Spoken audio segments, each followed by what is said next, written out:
Isang mapagpalang araw po ang aking pagbati po, Evangelist Bobby Culardo po, at nagpapasalamat po ako na tayo po ay nagpapatuloy dito sa ating programa po ng ating online discipleship program, at sana po ay ipagpatuloy po natin to hanggang sa matapos po sa biyaya po ng Panginoon. At muli po ako po ay bumabati sa inyo ng mapagpalang araw, at ang aking dalangin po na ang bawat isa po ay nasa mabuting kalagayan at kayo po ay ginagamit sa inyong mga lokal na iglesia. At ang aking desire po na itong ating mga lesson po na napag-aaralan po dito sa ating online discipleship program ay maging kagamit-gamit po sana sa inyong pagdi-disciple, sa inyong pagba-Bible study, at nawa po ay makarinig naman po tayo ng magandang feedback po dito po sa ating pong mga tanong at kasagutan mula sa Biblia. So, tayo po ay magpasimula sa pamamagitan po ng panalangin ngayong oras pong ito. Dakilang Diyos na makapangyarihan po sa lahat, marami pong salamat po sa oras pong ito.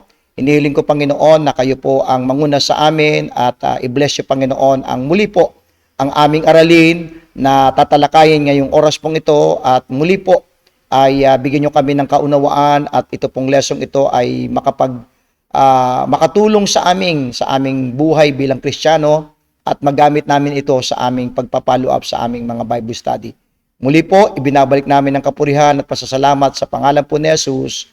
Amen at amen. So, kaya't magpatuloy po tayo. Dito po tayo sa mga tanong at kasagutan mula sa Biblia. So tayo po ngayon ay nasa aralin number 24.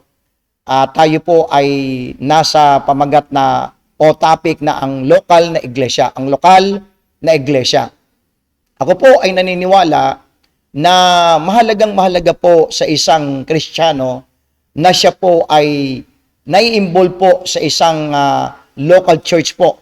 At mahalaga po yung bagay na yon. So dito po ay mapag-aaralan po natin po ito, at nawa po ang aking patuloy na panalangin na ang bawat lesson po o aralin na ating pong tinatalakay po dito ay maging pagpapala po sa bawat isa. So katulad po ng ating dito pong setup ng mga tanong at kasagutan mula sa Biblia ay tanong, sagot, paliwanag, at ganun po yung ating setup hanggang sa ito po ay matapos yung ating mga lesson.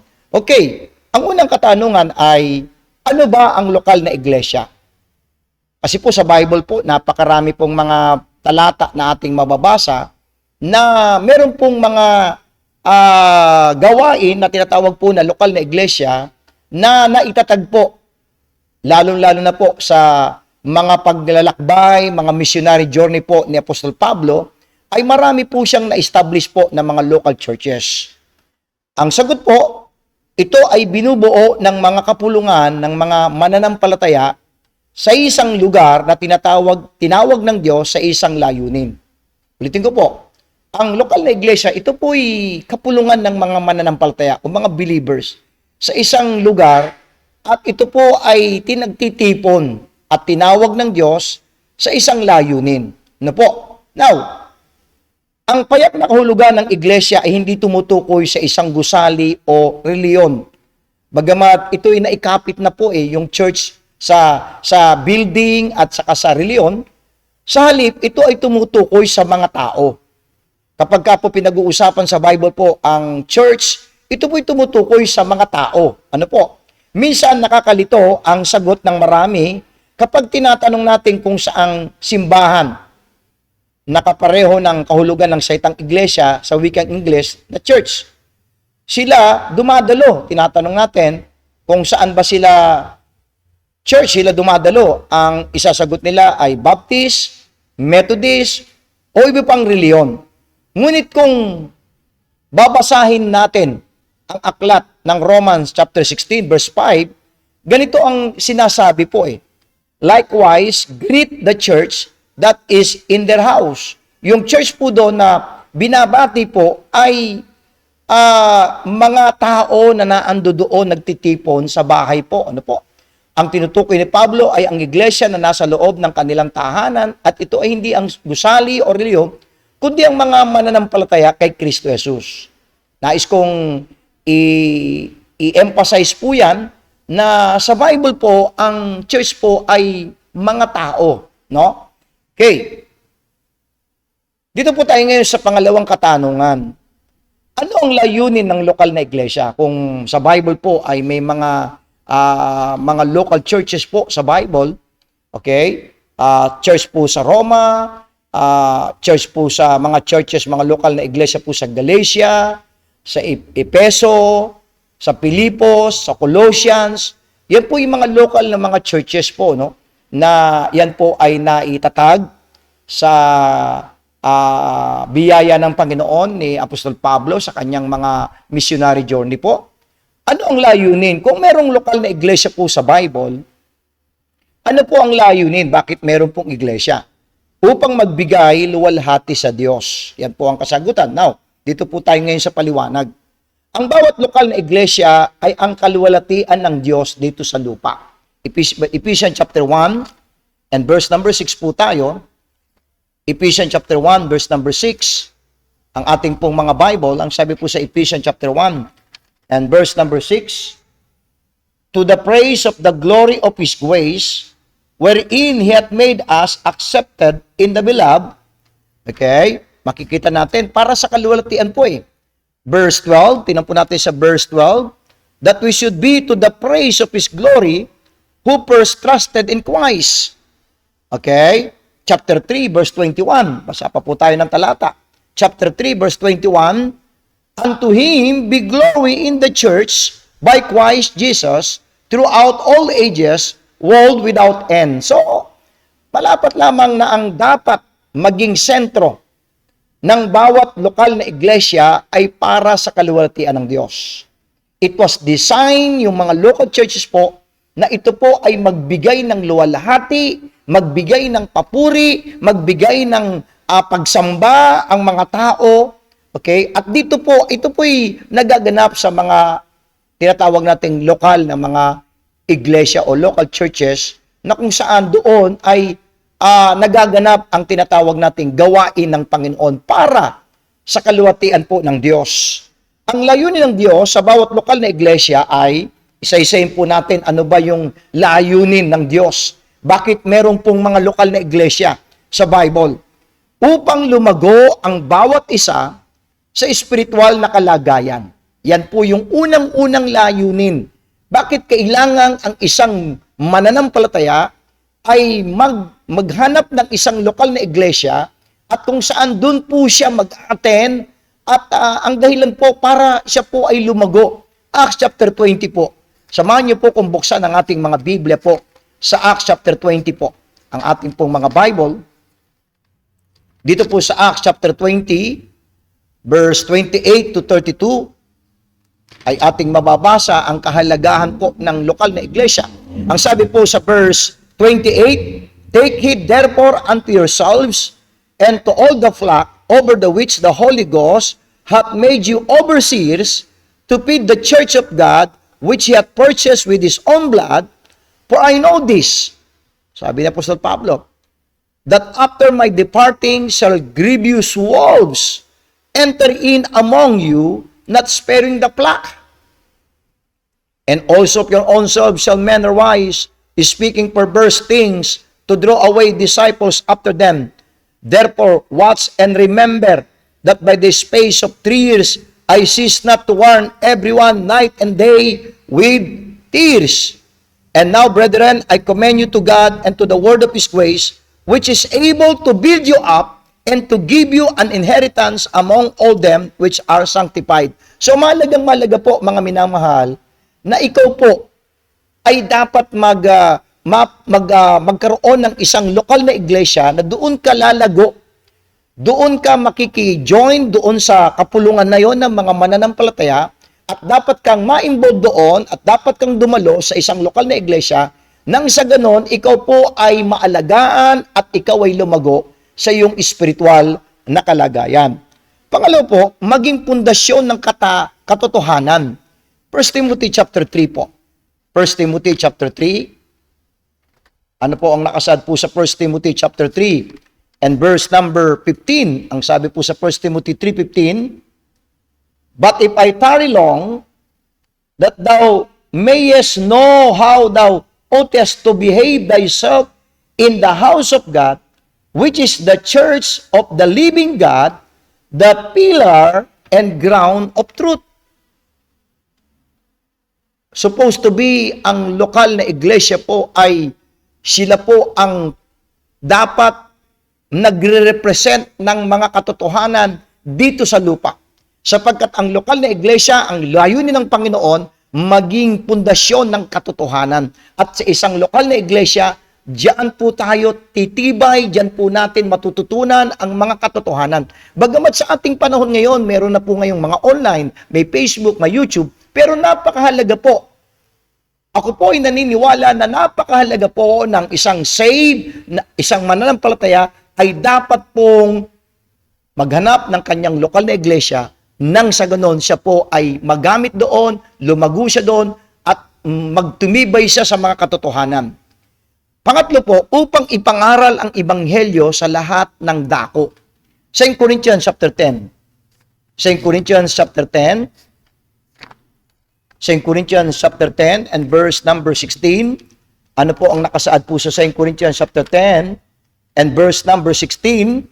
"To preach the gospel in the regions beyond you, and not to boast in another man's line of things made ready to our hand."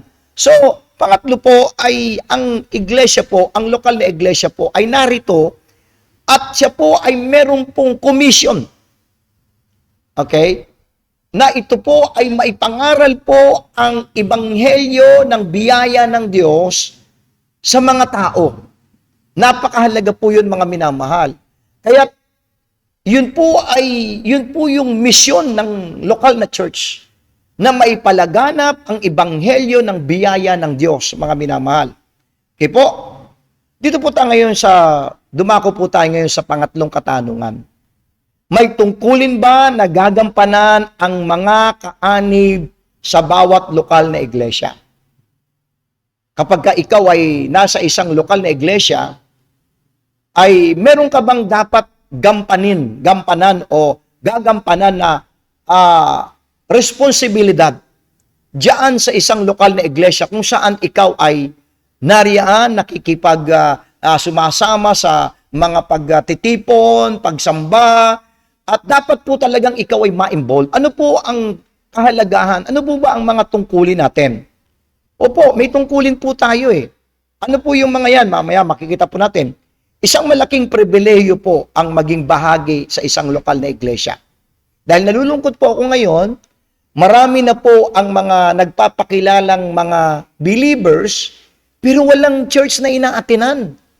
Nasa Facebook na lamang po sila nanonood, nakikinig sa mga live broadcast sa YouTube. Yun po ay hindi ko sinasabing mali, pero pagdating po sa paglago mo talaga at napakahalaga na ikaw ay ma-involve po, mga minamahal, sa isang lokal na iglesia.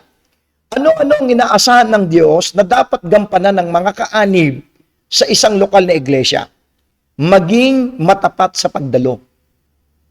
Napakahalaga po yun eh. Babasahin po natin sa Hebrews chapter 10, verse number 25. Hebrews chapter 10, verse number 25.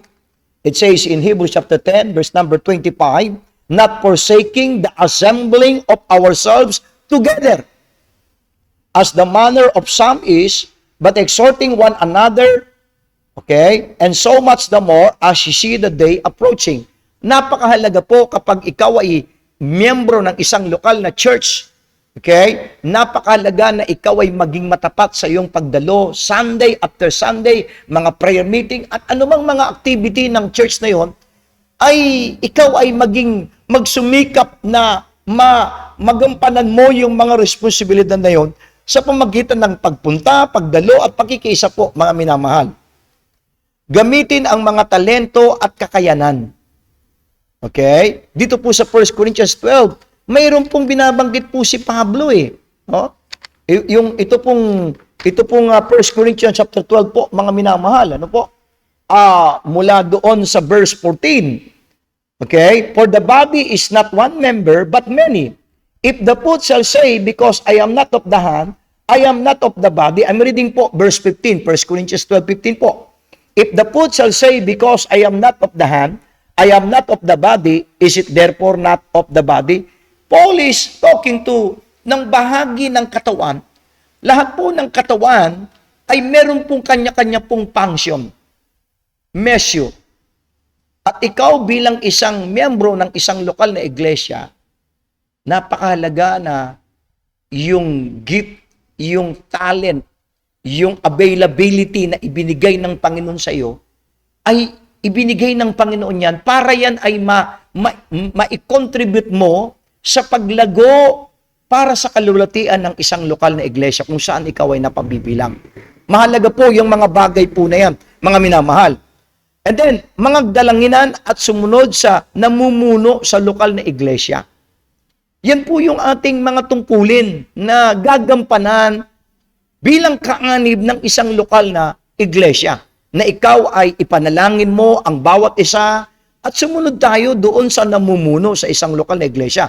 1 Timothy chapter 2. 1 Timothy chapter 2, ang ating pong mga Bible. Ang sabi po sa 1 Timothy chapter 2 and verse 1 and 2, nais kong tingnan po natin yung 1 Timothy chapter 2, verse 1 and 2. I exhort therefore that first of all, supplications, prayers, intercessions, and giving of thanks be made for all men, for kings and for all that are in authority, that we may lead a quiet and peaceable life in all godliness and honesty. Napakahalaga po mga minamahal na especially po yung namumuno po yung ating mga pastor sa ating lokal na iglesia. Napakahalaga po yan eh. Tingnan po natin sa Hebrews chapter 13 ang ating pong mga Bible. Hebrews chapter 13 and verse number 17. Sabi sa Hebrews 13 verse 17, obey them that have the rule over you and submit yourselves. For they watch for your souls as they that must give account, that they may do it with joy and not with grief, for that is unprofitable for you. So, yan po yung mga gampanin natin sa isang lokal na iglesia. Maging matapat sa pagdalo, gamitin ang iyong mga talento, yung gift na ibinigay ng Panginoon, yung availability, yung ability na ibinigay ng Panginoon sa iyo, magdalanginan, mag-pray one for another, at sumunod sa mga namumuno sa lokal na iglesia, mag-akay ng kaluluwa. 2 Corinthians chapter 5. Ito po yung ministry natin, mga minamahal eh. 2 Corinthians chapter 5. Ano po ang sabi sa 2 Corinthians chapter 5? Ang sabi sa 2 Corinthians chapter 5 verse 18, and all things are of God, who hath reconciled us to Himself by Jesus Christ. Ano po? Mahalaga po yung bagay po na yan. Ano po? By Jesus Christ. Okay? And hath given to us the ministry of reconciliation. Meron pong ibinigay sa atin ng ministeryo. At ito po ay ministry of reconciliation. Verse 19, to wit, that God was in Christ, reconciling the world unto Himself, not imputing their trespasses unto them, and hath committed unto us. Ang liwanag eh. The word of reconciliation. So, mga minamahal, yan po yung mga responsibilidad natin sa isang lokal na iglesia. Mag-akay tayo ng kaluluwa. Makiisa sa anumang mga gawain at balakin ng isang lokal na iglesia. Ano man yung kanilang mga proyekto, mga activity na gagawin, suportahan mo, makiisa ka. Dahil ang sabi po sa Psalms 133, Psalms 133, sabi po sa Psalms 133, ito po ang nakasaad po sa Psalms 133 po. Nais kong makita po ninyo yung Psalms 133. It says in Psalms 133 verse 1, behold, how good and how pleasant it is for brethren to dwell together in unity. So mahalaga po na tayo po ay makiisa. Okay? Huwag po tayo ang maging dahilan na kaguluhan. Huwag po tayo ang maging dahilan para mag-cause ng division sa isang lokal na iglesia, kundi tayo po ay makiisa. Maki-join po tayo. Suportahan po natin yung activity na ginagawa ng ating lokal na iglesia po, mga minamahal. Magkaloob ayon sa ipinasya ng ating puso. 2 Corinthians chapter 9. At tumulong po tayo pagdating po sa mga proyekto when it terms sa mga pananalapi po, mga minamahal. Ito po kasi ang nakasaad po sa Biblia sa ating panahon ngayon. 2 Corinthians chapter 9 and verse number 7. Ang sabi po sa 2 Corinthians 9:7. Ano po ang nakasaad? Okay? Ang sabi sa verse 7, every man, according as he purposeth in his heart, so let him give, not grudgingly or of necessity, for God loveth a cheerful giver. Iniibig ng Panginoon, napiplease po ang Panginoon sa isang Kristiyano na nagiging masayahing nagkakaloob. Hindi napipilitan. Okay? Kundi bukal sa kanyang puso. At suportahan po natin yung gawain na kung saan ikaw ay nandoon sa isang lokal na iglesia. So yan po, napakarami po nito. Kulang po ang ating oras. Pero yan po ay makakatulong na sa atin, sa ating buhay, sa paglago sa isang lokal na iglesia. Number 4 na katanungan. Anong uri ng lokal na iglesia ang dapat kong puntahan? Dahil ang dami na po ngayon po, mga minamahal. Okay? Ang dami na po ngayong mga local churches. Ang sagot po, ang iglesia na nagtuturo ng buong kapahayagan ng Diyos. Okay? Ang final authority po ang Bible. Hindi po ang tao, hindi po ang filosofiya ng tao, hindi po ang karunungan ng tao, kundi ang final authority po ay ang salita ng Diyos. Hindi dahil ginagamit nila ang pangalan na nakalagay sa Biblia, ay iisipin natin na totoo na sila.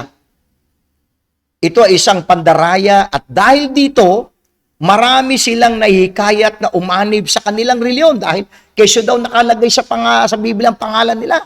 Yun po ay malaking pandaraya.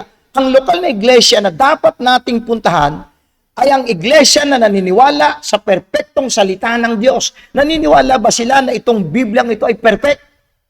Okay? Nagtuturo ng right division. Sa mga susunod po nating mga pagtatalakay ay kasama po natin dito sa lesson po ito. Okay? Nagtuturo ng right division, nagtuturo ng kabanalan sa mga kaanib. At higit sa lahat, ipinapangaral ng walang takot ang buong counsel ng Diyos. Acts chapter 20 verse 27. Acts chapter 20 verse 27. Sabi po sa Acts chapter 20 and verse number 27, ito po ang nakasaad po sa Acts 20:27. For I have not shunned to declare unto you, sabi ni Pablo, all the counsel of God. Lahat po from Genesis to Revelation, ito po ay sabi ng Bible, all scriptures is given by inspiration of God, all scripture, and is, yung all po na yan, profitable. Mapapakinabangan po natin ang mga salita ng Diyos for doctrine, for instruction, for righteousness, mga minamahal. At napakahalaga po yan. Kaya kapag po tayo po ay maghahanap ng isang lokal na iglesia, ito po yung talagang tinuturo po talaga yung Biblia. Hindi po yung wisdom, hindi po yung galing, hindi po doon nakabasa yung galing ng tagtapagaturo, hindi po yung kanyang pinag-aralan, kundi yung banal na kasulatan. Mahalaga po yung bagay po na yan, mga minamahal. At dyan po ay titingnan po natin pa sa mga babasa pa po ko ng talata po. Ano po? Hinahanap ko po yung verse na aking pong naalala na talagang si Apostol Pablo po ay meron pong binabanggit po dyan sa bagay po na yan Ito po. Sabi po niya sa 1 Corinthians chapter 2, dagdagan po natin ng verse, 1 Corinthians chapter 2, sabi sa verse 4, samahan niyo po kung buksan niyo ang inyong mga Biblia sa 1 Corinthians 2 verse 4, and my speech and my preaching was not with enticing words of man's wisdom. Ngayon po, ang mga simbahan ay punong-puno ang pulpito ay Hindi na po salita ng Diyos filosofiya na ng tao, galing na ng tao Sabi ni Pastor Pablo, and my speech and my preaching was not with enticing words of man's wisdom, but in demonstration of the Spirit and of power. That your faith, sabi sa verse 5, should not stand in the wisdom of man, but in the power of God. Mga minamahal, dapat dito ka tumatag, dito ka lumago. Ito ang dapat maging pundasyon mo, ang salita ng Diyos, mga minamahal. Kaya yan po ang hahanapin po ninyo na lokal na iglesia kapag kayo po ay naghahanap ng isang lokal na iglesia. I hope and pray na sana po itong ating lesson pong ito na napag-aralan ngayon ay nakatulong po sa inyong pag-aaral at nawa ito po ay magamit ninyo sa inyong pagdi-disciple.